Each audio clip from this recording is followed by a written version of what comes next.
Alright, what is up guys? It's Krod here, back with another video for you guys today.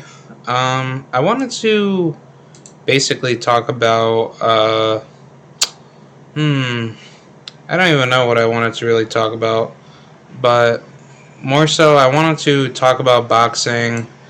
Oh, for the Teofimo Lopez versus Vasily Lomachenko.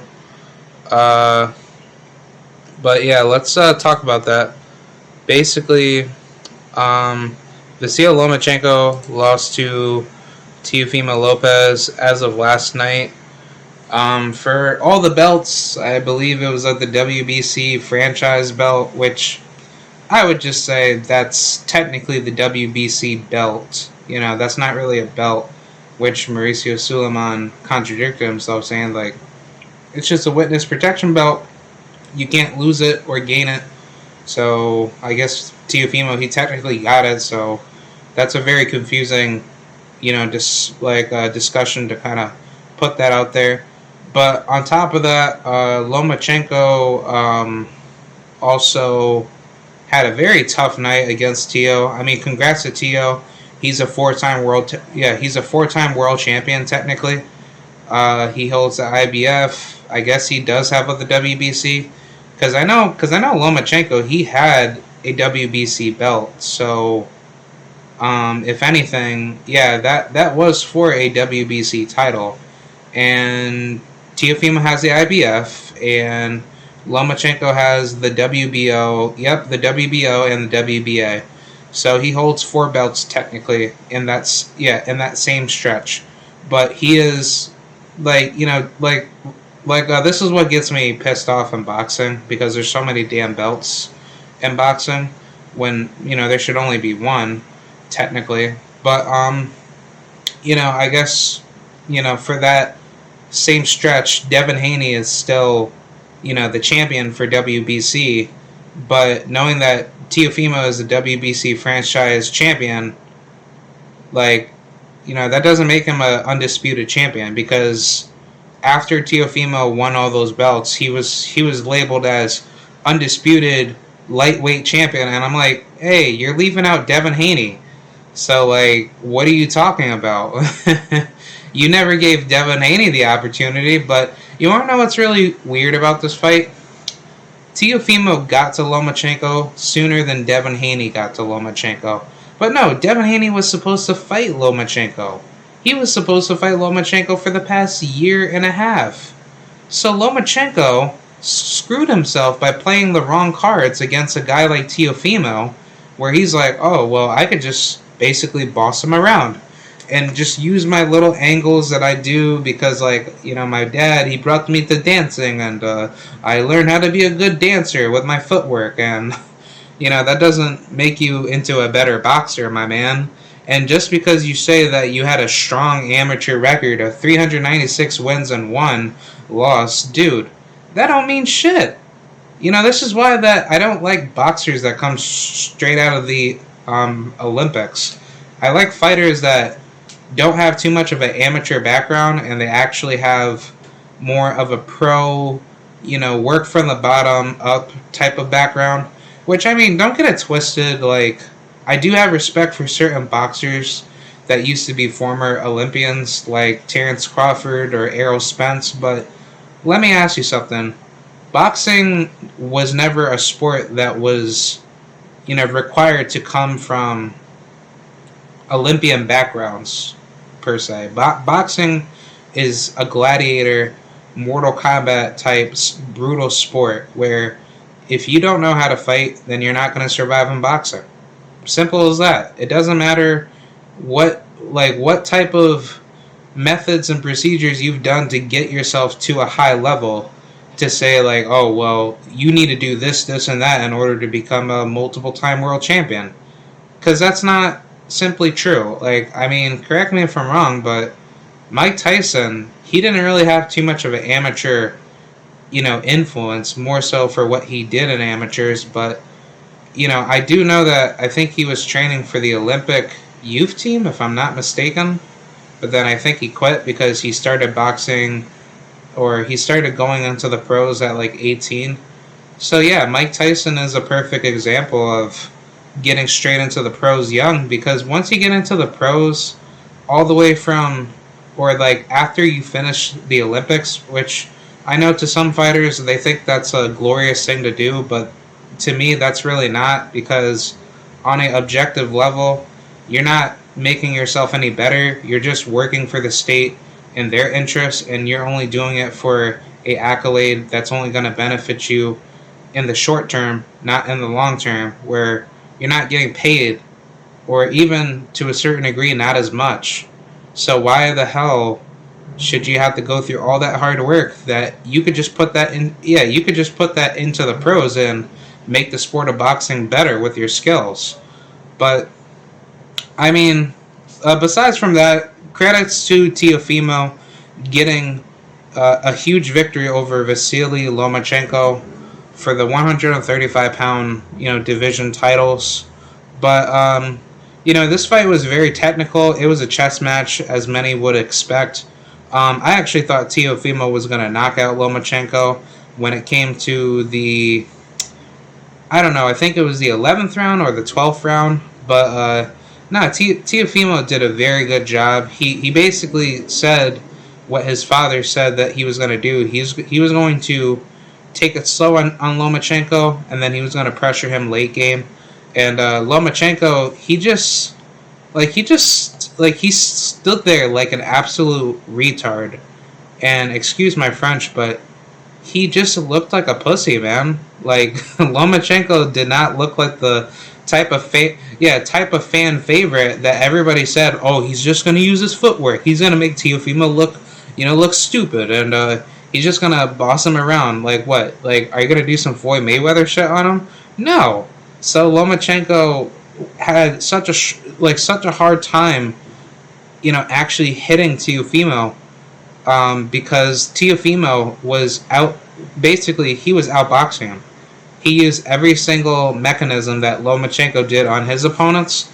But the good thing that Teofimo did is that he kept the pressure early, and then late game, he got a little bit tired. Like, he got a little bit sleepy with his, drive and dedication in the fight, which allowed Lomachenko to make a huge comeback, but it wasn't enough to get the decision. I think, honestly, the fight, would have been, stopped a lot sooner if Teofimo had gotten Lomachenko hurt in the later rounds, which, granted, this is Teofimo's very first ever 12-round fight. He's been in a 10-round brawl with Nakatani, that Japanese guy, but he's never been in a 12-round fight. So, with Teofimo being so inexperienced, that didn't really, faze him, because he looked very good for a 12-round fight. See, now, the good thing about Lomachenko is that he was already at his best coming into the fight. He looked very well, looking very calm, collected. It seemed like he had everything going. But nope, Teofimo just worked that body. He just got Lomachenko scared in certain points of the mid and late rounds. And then eventually Lomachenko, he started turning it up, and then he started fighting very dirty against Teofimo. Only for headbutting him and trying to get all rugged against him. And it just didn't make any sense, because it's such a very brutal fight where anything could have happened to Teofimo. He could have easily gotten hit with elbows. He could have gotten hit with headbutts more. And thank God he won the fight, because Lomachenko, he didn't deserve any of those punches that he put on Teofimo. If you just look at rounds 8, 9, and 10, Lomachenko, he was flurrying punches on Teofimo.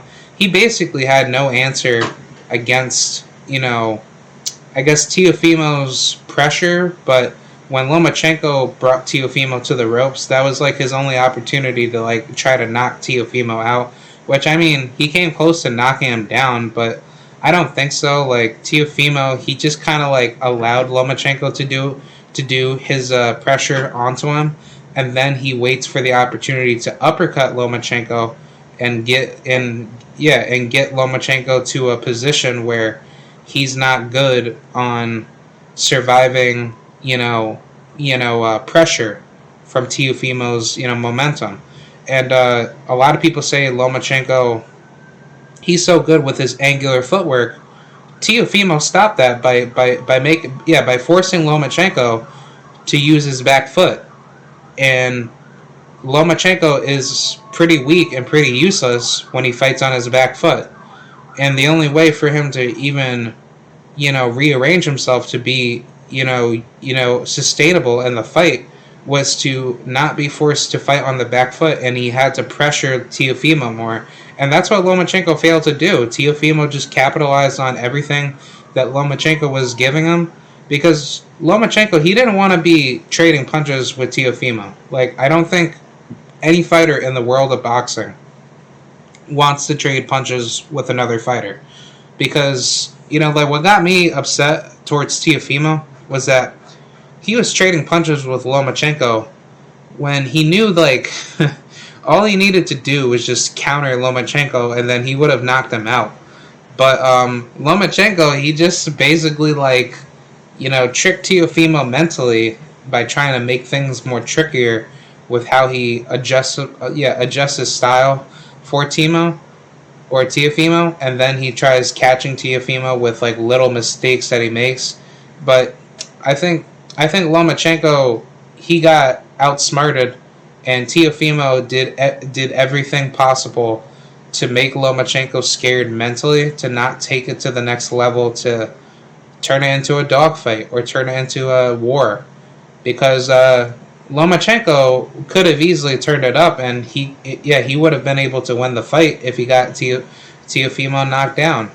And what got me upset was that Teofimo, he wasn't utilizing his defense into the later rounds, and he just wanted to brawl with Lomachenko, and that's what caused him to get that cut on his eye.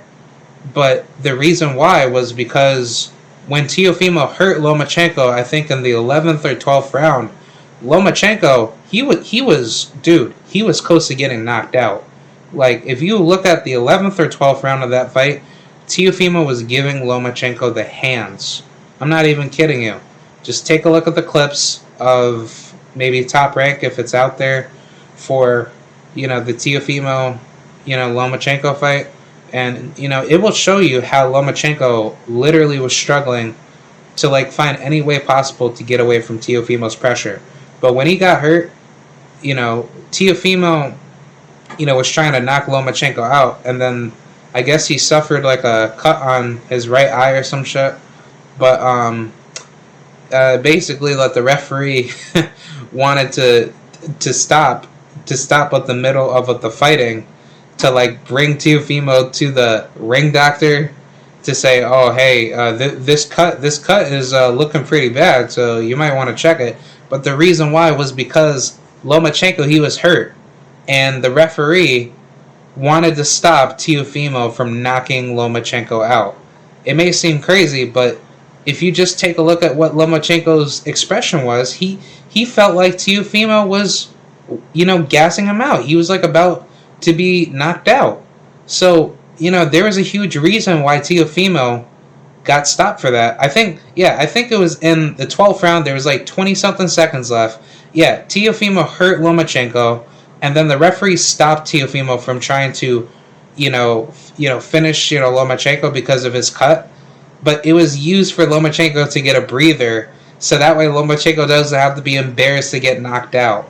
That's how dirty everything that this fight was. And I mean, to some of you boxers that may disagree with me, or boxing fans, that's true. Lomachenko, he knows that he could not do the things that he used to do against a guy like Teofimo that has way better reflexes, just as much or if not more speed than him, to read him and to understand him a lot quicker.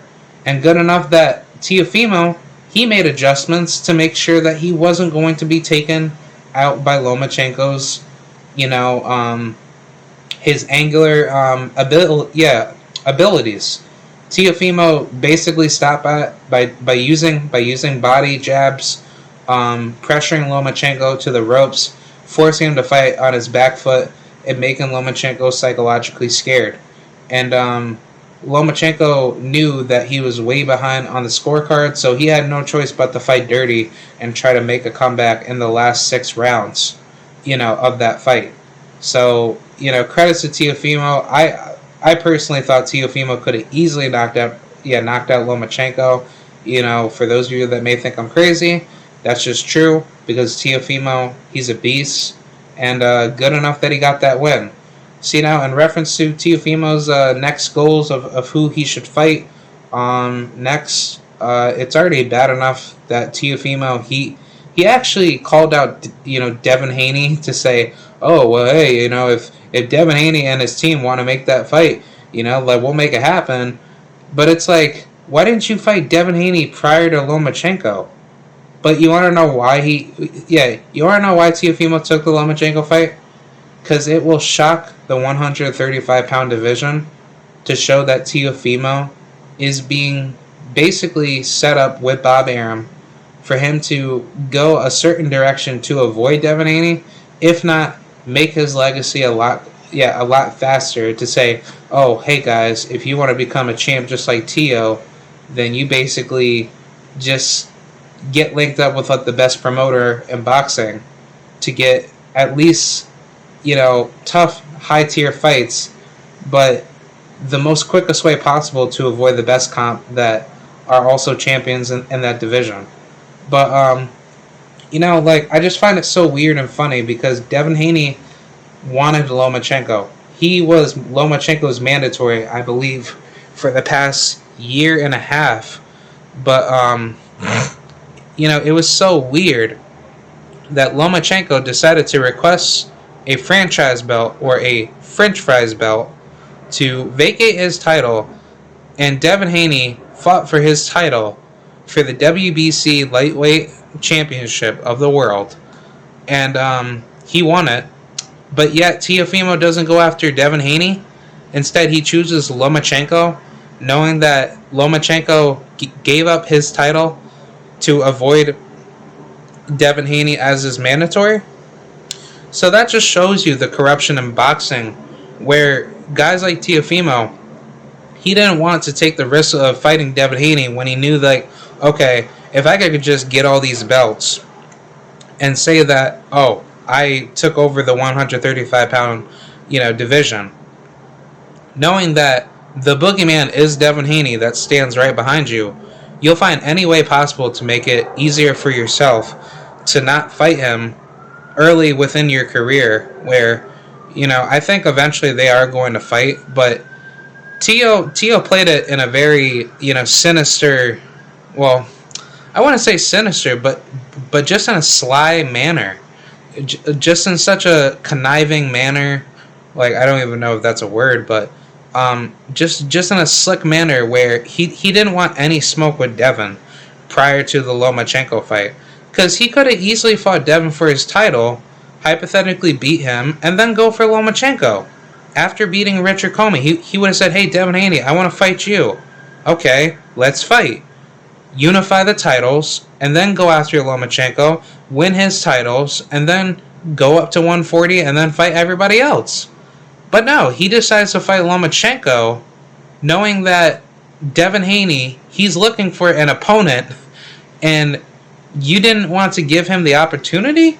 Knowing that, yeah, I understand that you and Lomachenko had beef, but that beef would have been over with if it wasn't for Devin Haney having to be avoided by Lomachenko, where if he had beat Devin Haney, it would have made it much more profitable between you and him to fight, or Teo and Lomachenko to fight a lot sooner.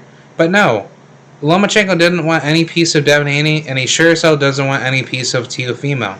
So I think that's going to be a very good premier fight, a huge high-level top-tier fight for Teofimo if everything goes well.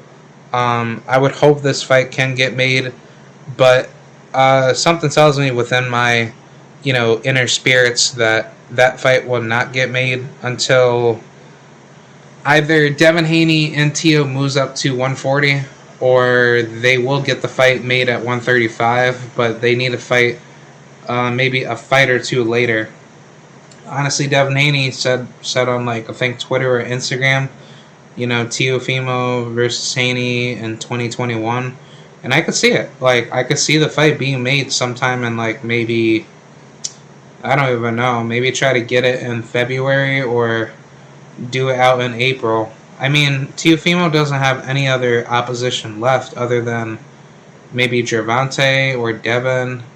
I mean, his options are very wide and clear. And I mean, even if he loses, like, what's there to lose? Like, you still are fighting names. You're still fighting guys that actually want the smoke with you, and you're giving them a fight. You know, they want to be tested. You want to be tested. So I think Teofimo should definitely go that route of taking on the best and not giving out any more excuses of avoiding other fighters, because if he were to do that at 147, you already know that he would have been knocked out and he would have been out of that division already. So, you know, what's up the point of being a boxer if you're not going to fight the best? So that's all I'm saying, man. Credits to Teofimo. Enjoy your win. Make sure that you go back to the drawing board, you know, become a much, much better fighter, and you know, work on your defense. And Teofimo's basically going to be another high level, you know, threat opponent in the coming future. So be sure to like, hate, comment, do what you got to do, subscribe, and I will see y'all later. Appreciate it, and goodbye.